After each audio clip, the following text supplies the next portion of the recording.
আজকের ক্লাসে আমরা মাধ্যমিক সাজেশন ফর 2026 নিয়ে আলোচনা করব।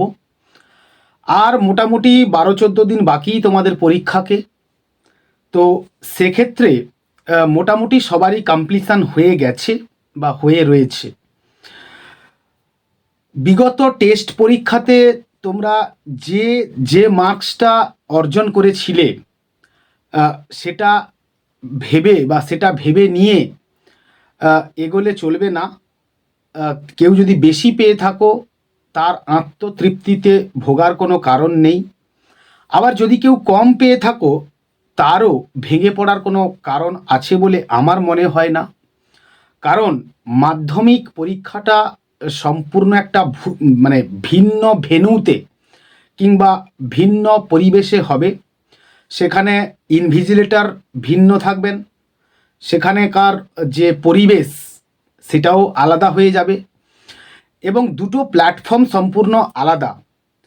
তো সেক্ষেত্রে পরীক্ষার দিন যার যেমন মেন্টাল প্রিপারেশান থাকবে, যার যেমন এক্সাম প্রিপারেশান থাকবে, যার যেমন মানসিক জোর কিংবা মনের প্রস্তুতি থাকবে এবং যার যেমন শরীর থাকবে, অর্থাৎ শরীর স্বাস্থ্য ভালো থাকবে কিংবা খারাপ থাকবে, তার উপরই নির্ভর করবে মাধ্যমিক পরীক্ষার ওই ইংরেজির দিনে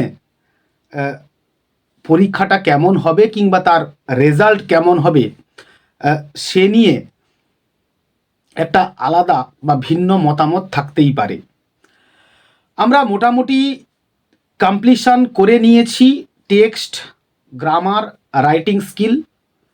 তবুও আরও একবার আমরা একটুখানি চোখ বুলিয়ে নেব কিংবা রিওয়াইন্ড করব বা রিক্যাপ একটুখানি করে নেব যে আমাদের কোনো জায়গা আমরা ছেড়ে গেলাম না তো, কিংবা কোনো জায়গা আমরা একটুখানি দেখলাম নাকি।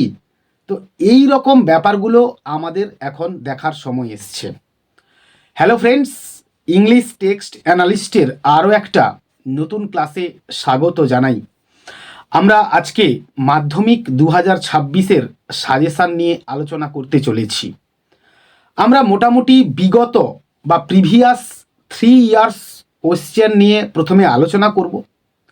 তারপরেই আমরা 2026-এর স্যাম্পল একটা সাজেশান নিয়ে একটা আলোকপাত করার চেষ্টা করব। আমরা একটুখানি দেখে নেব যে প্রিভিয়াস সালগুলোতে প্রোজ সিন, পোয়েট্রি সিন কিংবা গ্রামার কিংবা রাইটিং স্কিল কি এসেছিল, সেটার উপর ভিত্তি করেই আমরা 2026-এর জন্যে একটা সাজেশান আমরা রেডি করব। আমরা সর্বপ্রথমেই একটুখানি সাল ওয়াইজ কোয়েশ্চেনগুলো আরেকবার দেখে নেব যে কোন সালে কি পড়েছিল, তারপরেই আমরা সাজেশানে আসছি। আমরা মাধ্যমিক 2023-এ প্রোজ সিন হিসাবে পেয়েছিলাম the passing away of Bapu. Poetry scene পেয়েছিলাম সি ফিভার। গ্রামার আমরা পেয়েছিলাম যে correct alternative verb form. Next পেয়েছিলাম, এখানে এটা 3টে করতে আসে। নেক্সট পেয়েছিলাম appropriate articles and preposition. Next পেয়েছিলাম ভয়েস একটা, ন্যারেশন একটা, সিম্পল সেন্টেন্সে জয়েনিং একটা, আর একটা পেয়েছিলাম ফ্রেজাল ভার্ব, যে 3টে করতে হবে। আর রাইটিং স্কিল হিসেবে আমরা পেয়েছিলাম কি, বায়োগ্রাফি পেয়েছিলাম 100 ওয়ার্ডসে লিখতে হবে, সেটা হচ্ছে সুকুমার রের সম্বন্ধে। নেক্সট পেয়েছিলাম letter to the editor or letter to the newspaper পেয়েছিলাম যে frequent accidents due to rash driving. Next আমরা প্যারাগ্রাফ লিখতে আমরা পেয়েছিলাম যেটা হচ্ছে celebration of independence day in your school. এই ছিল মাধ্যমিক 2023-এর English question paper more or less. আমরা নেক্সট চলে আসবো মাধ্যমিক 2024-এর কোয়েশ্চেন পেপারটা এক ঝলক একটুখানি দেখে নেব। প্রোজ সিন আমরা পেয়েছিলাম ফাদার্স হেল্প। পোয়েট্রি সিন আমরা পেয়েছিলাম মাই ওন ট্রু ফ্যামিলি। আর নেক্সট আমরা পেয়েছিলাম যে গ্রামার পেয়েছিলাম কি না, কারেক্ট ভার্ব ফর্ম 3টে করতে আসে। নেক্সট পেয়েছিলাম অ্যাপ্রোপ্রিয়েট আর্টিকেলস অ্যান্ড প্রিপোজিশনস, এটা 3টে আসে। নেক্সট পেয়েছিলাম যে কমপ্লেক্স সেন্টেন্সে একটা জয়েনিং করতে এসেছিল। নেক্সট ভয়েস একটা পেয়েছিলাম, ন্যারেশন একটা পেয়েছিলাম, আর ফ্রেজাল ভার্বস 3টে পেয়েছিলাম। আর রাইটিং স্কিলে আমরা পেয়েছিলাম যে letter two friend or personal letter, যেটা কি নিয়ে বা কি জানিয়ে, যে ফেস্টিভ্যালস অফ ওয়েস্ট বেঙ্গল এর মানে বাংলার যে সমস্ত অনুষ্ঠান কিংবা উৎসব তা নিয়ে একটা চিঠি লিখতে এসেছিল বন্ধুকে। নেক্সট আমরা পেয়েছিলাম যে নিউজ পেপার রিপোর্ট, সেটা হচ্ছে ট্রেন অ্যাক্সিডেন্ট সংক্রান্ত একটা রিপোর্ট লিখতে এসেছিল আমাদের। আর আমরা ফাইনালি পেয়েছিলাম যে নোটিশ লিখতে এসেছিল, সেটা হচ্ছে সিট অ্যান্ড ড্র কম্পিটিশন, বসে আঁকো প্রতিযোগিতা। এই নিয়ে একটা আমাদেরকে রাইটিং লিখতে হয়েছিল 10 মার্কের। নেক্সট আমরা 2025-এ কী পেয়েছিলাম কোয়েশ্চেন পেপার? প্রোজ সিন পেয়েছিলাম দ্য ক্যাট থেকে, পোয়েট্রি সিন পেয়েছিলাম সি ফিভার থেকে, আর হচ্ছে গ্রামার আমরা পেয়েছিলাম যে কারেক্ট ভার্ব ফর্ম, সেটা হচ্ছে 3টে করতে এসেছিল। অ্যাপ্রোপ্রিয়েট আর্টিকেলস অ্যান্ড প্রিপোজিশনস, এটাও 3টে ছিল। ভয়েস একটা ছিল, ন্যারেশন একটা ছিল, জয়েনিং উইথ সিম্পল সেন্টেন্স একটা ছিল, আর হচ্ছে ফ্রেজাল ভার্বস 3টে ছিল, যেটা কিনা একদম সি থেকে, মানে কাট এইরকম টাইপের, কাট ক্যারি এইরকম থেকে 3টে এসেছিল। আর রাইটিং স্কিল আমরা কি পেয়েছিলাম যে letter to the editor or newspaper complaining about the pollution caused by fire crackers, এটা 100 ওয়ার্ডসে লিখতে এসেছিল। নেক্সট আমরা প্যারাগ্রাফ হিসেবে কি পেয়েছিলাম যে about the advantages of morning walk, প্রাতঃভ্রমণের যে সুবিধাগুলো তা নিয়ে একটা প্যারাগ্রাফ কিংবা প্রবন্ধ কিংবা রচনা লিখতে এসেছিল। অ্যান্ড ফাইনালি আমরা পেয়েছিলাম যে নিউজ পেপার রিপোর্ট, সেটা হচ্ছে আ ডেকোয়েটি অন ইয়র এরিয়া, তোমার এলাকাতে একটা ডাকাতি হয়েছে তা নিয়ে কিংবা তা জানিয়ে একটি রিপোর্ট কিংবা প্রতিবেদন লিখতে এসেছিল। এই হচ্ছে প্রিভিয়াস 3 ইয়ার্সের এক ঝলক কিংবা অ্যাট এ গ্লান্স একটা হচ্ছে কোয়েশ্চেন পেপার আমরা একটুখানি আলোচনা করলাম। এরপরেই আমরা চলে আসব যে মাধ্যমিক 2026-এর কোয়েশ্চেন প্যাটার্ন আমরা একটুখানি দেখে নেব, বা মার্কস ডিস্ট্রিবিউশনগুলো একটুখানি দেখে নেব। তারপরেই আমরা স্যাম্পল একটা সাজেশান নিয়ে ইন ব্রিফ একটা ডিসকাশন করার চেষ্টা করব। মার্কস ডিস্ট্রিবিউশন কেমন ছিল? প্রোজ সিন হচ্ছে 12 মার্কস, পোয়েট্রি সিন হচ্ছে 8 মার্কস, আনসিন হচ্ছে 20, আর গ্রামার হচ্ছে 12। আনসিন প্যাসেজ মিনিং যে 4টে বক্স থাকে, 4 2 8 মার্কস, আর হচ্ছে রাইটিং স্কিল 30 মার্কস। এই হচ্ছে মার্কস ডিস্ট্রিবিউশন। এইবার আমরা চলে আসবো যে 2026-এর স্যাম্পল কোয়েশ্চেন্স কি থাকবে আর সাজেশন কি হতে পারে। আমরা মোটামুটি 3টে বছরকে দেখে আমরা এই স্যাম্পল কোয়েশ্চেনটা রেডি করছি। প্রোজ সিন আমরা অবশ্যই পাবো আওয়ার রানওয়ে কাইট কিংবা দ্য পাসিং অ্যাওয়ে অফ বাপু থেকে। পোয়েট্রি সিন আমরা পাবো দ্য স্নেল অথবা ফেবল থেকে, বিগত 3 বছরে এগুলোর কোনোটাই পড়েনি। আর আনসিন আমরা পাবো any news paper report or story. তো এই দুটো প্রোজ কিংবা দুটো পোয়েট্রি ভালো করে করে গেলেই আমরা প্যাসেজ পরীক্ষার খাতায় কিংবা পরীক্ষার হলে পেয়ে যাব, আর সেখান থেকেই আমরা কোয়েশ্চেনের আনসার করতে পারবো। তোমাদের মোটো বা তোমাদের লক্ষ্য হওয়া উচিত যে প্রত্যেকটা যে তোমাদের পিস রয়েছে, সেই প্রত্যেকটা পিস এর বানান এবং কার লেখা সেই অথার কিংবা পোয়েটের নামের বানান তোমরা ভালো করে মুখস্থ করে খাতায় প্র্যাকটিস করে যাবে। কোয়েশ্চেনটা এরকম পড়তে পারে যে name of the above passage and the author or the poet.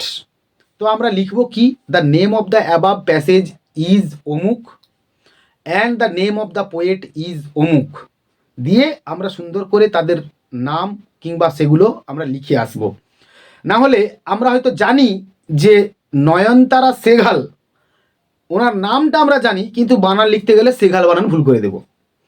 তো সেই ক্ষেত্রে তোমরা অবশ্যই এদের নামের বানান ভালো করে প্র্যাকটিস করে যাবে, না হলে পরীক্ষার খাতায় ভুল হয়ে যাবে। তোমরা নামটা জানো কিন্তু বানানটা জানো না, পরীক্ষার খাতায় ভুল হয়ে গেল। তো সেক্ষেত্রে এই হচ্ছে মোটামুটি তোমাদের একটা প্রোফার্মা আমি দেওয়ার চেষ্টা করছি। এরপরেই আমরা গ্রামার কোন কোন টপিকের উপর আসতে পারে সেটার একটা শর্ট আউট আমি করেছি, তোমরা একটুখানি লক্ষ্য করো। তো মোটামুটি আমরা গ্রামার যে টপিকগুলোর উপর বা যে চ্যাপ্টারগুলোর উপর কোয়েশ্চেন সেট হবে বলে আমরা একটা ধারণা করেছি, সেটা হচ্ছে যে ডিগ্রি চেঞ্জ কিংবা affirmative two negative or vice versa, এগুলো বিগত বছরগুলোতে পড়েনি। তো সেক্ষেত্রে এবছর ভীষণই ইম্পর্ট্যান্ট হতে চলেছে। ডিগ্রি চেঞ্জ বলতে পজিটিভ থাকবে, কম্পারেটিভ কিংবা সুপারলেটিভ করতে আসতে পারে, কিংবা কম্পারেটিভ থাকবে পজিটিভ কিংবা সুপারলেটিভে আসতে পারে, কিংবা সুপারলেটিভ থাকবে পজিটিভ কিংবা কম্পারেটিভে করতে আসতে পারে বা চেঞ্জ করতে হতে পারে। নেক্সট হয়তো অ্যাফার্মেটিভে কোনো কোয়েশ্চেন করলো, নেগেটিভ করতে বললো, কিংবা নেগেটিভে কোনো কোয়েশ্চেন দিল, অ্যাফার্মেটিভে আসতে বললো। জয়েনিং উইথ কম্পাউন্ড সেন্টেন্স, এটাও দীর্ঘ 3 বছর ধরে আসেনি। সিম্পল এসছে, কমপ্লেক্স এসছে। আর joining with noun, adjective or adverbial clause, এগুলো বিগত 3 বছরে আসেনি, এগুলো আসার চান্স রয়েছে। নেক্সট স্প্লিটিং, মানে হচ্ছে ভাঙা। এই স্প্লিটিংও আসেনি, যেটা তোমাদের সিলেবাসে অন্তর্ভুক্ত রয়েছে। স্প্লিটিং ব্যাপারটা কি? স্প্লিটিং হচ্ছে একটা কমপ্লেক্স আর কম্পাউন্ড সেন্টেন্স থাকবে, আর যেটাকে কিনা 2 অথবা 3টে সিম্পল সেন্টেন্সে ভেঙে দেখাতে হবে। নেক্সট হচ্ছে ফ্রেজাল ভার্বস, 3টে আসবে, যে কোনো ফ্রেজাল ভার্বস। ফ্রেজাল ভার্ব সংক্রান্ত যদি কারোর এখনও কোনো দ্বিধা কিংবা দ্বন্দ্ব থাকে, তো তোমরা অবশ্যই আমার চ্যানেলের প্লেলিস্টে গিয়ে তোমরা ফ্রেজাল ভার্বের একটা ভিডিও অবশ্যই পেয়ে যাবে, যেখানে প্রায় মোটামুটি 100খানা ফ্রেজাল ভার্ব আমি ডিসকাশন করে রেখেছি, 100 ফ্রেজাল ভার্বস এই নামে। তো তোমরা একটুখানি স্ক্রল ডাউন করে নিচের দিকে গেলেই তোমরা অবশ্যই ফ্রেজাল ভার্বের ভিডিও দেখতে পাবে। অত্যন্ত সহজ এবং প্রিসাইজ কিছু ফ্রেজাল ভার্বস আমি সেখানে উইথ মিনিং ডিসকাশন করেছি। নেক্সট তোমরা চলে আসবে ফ্রেমিং WH কোয়েশ্চেন কিংবা ইয়েস নো কোয়েশ্চেন, এটাও পড়েনি, পরীক্ষায় আসতে পারে 2026-এ। আর হচ্ছে জয়েনিং উইথ সিঙ্গেল সেন্টেন্স, কোনো একক বাক্য দিয়ে একটা জয়েনিং আসতে পারে তোমাদের পরীক্ষাতে এবছর। তো এই হচ্ছে মোর অর লেস একটা গ্রামারের সাজেশন আমরা আলোচনা করলাম। এইবার আমরা রাইটিং স্কিল নিয়ে আলোচনা করব। যে রাইটিং স্কিল বিগত 3 বছরে পড়েনি, এবছরের জন্য সেগুলো অত্যন্ত বা ভীষণই গুরুত্বপূর্ণ হতে চলেছে। আমরা সেটা ইন ব্রিফ একটুখানি দেখে নেব। দেখো, তো এখানে একটা কথা বলে রাখাটা অবশ্যই বাঞ্ছনীয় যে গ্রামারের সাজেশনের পাশাপাশি আমাদেরকে যেটা করতে হবে যে টেক্সচুয়াল যে সমস্ত গ্রামার এক্সাম্পলস আকারে দেখানো রয়েছে কিংবা এক্সারসাইজ বা অ্যাক্টিভিটিতে রয়েছে, এইরকম গ্রামার তোমরা অবশ্যই প্র্যাকটিস করে যাবে, কারণ অত্যন্ত সহজ কোয়েশ্চেন হবে আর সেগুলোই স্টুডেন্টসরা ভুল করে আসবে পরীক্ষাতে, এটাই স্বাভাবিক। সেই সমস্ত সহজ গ্রামারগুলো তোমরা অ্যাক্টিভিটি থেকেও প্র্যাকটিস করবে, সঙ্গে সঙ্গে তোমরা এক্সারসাইজে ছাড়াও তোমরা এক্সাম্পলসে যে সমস্ত গ্রামার দেখানো রয়েছে সেগুলোও প্র্যাকটিস করে যাবে, কারণ সেখান থেকেও কোয়েশ্চেন পড়ার সম্ভাবনা প্রবল থাকে। এইবার আমরা রাইটিং স্কিল নিয়ে একটুখানি চলে আসবো। দেখো, রাইটিং স্কিল এবছরের জন্য মোস্ট ইম্পর্ট্যান্ট হতে চলেছে বায়োগ্রাফি অথবা কোনো প্যারাগ্রাফ, আর হচ্ছে পার্সোনাল লেটার অথবা অফিসিয়াল লেটার, আর নোটিশ অথবা স্টোরি। অফিসিয়াল লেটার এবং স্টোরি ভীষণই গুরুত্বপূর্ণ হতে চলেছে 2026-এর জন্যে। তোমরা ভালো করে প্র্যাকটিস করে যাবে। একটা চিঠিকে 5 ভাগে লেখা হয়, সে নিয়ে আমার রাইটিং স্কিলের প্লেলিস্টে আলোচনা করা রয়েছে, তোমরা সেখান থেকে দেখে যেতে পারো। এবার লেটার বলতে অফিসিয়াল লেটার যেটা আসতে পারে সেটা হচ্ছে letter to headmaster, leave of absence কিংবা lost of book or stolen of books, postmaster faulty delivery of a letter, এই ধরনের কোনো কিছু, OC bicycle lost or theft, অথবা মিউনিসিপ্যাল চেয়ারম্যানকে যে স্কেয়ারসিটি অফ ড্রিঙ্কিং ওয়াটার, অথবা ক্লাস টিচারকে যে লিভ অফ অ্যাবসেন্স, এইসব নিয়ে বা এইসব টপিকের উপর বেস করে হচ্ছে রাইটিং স্কিল লিখতে আসতে পারে।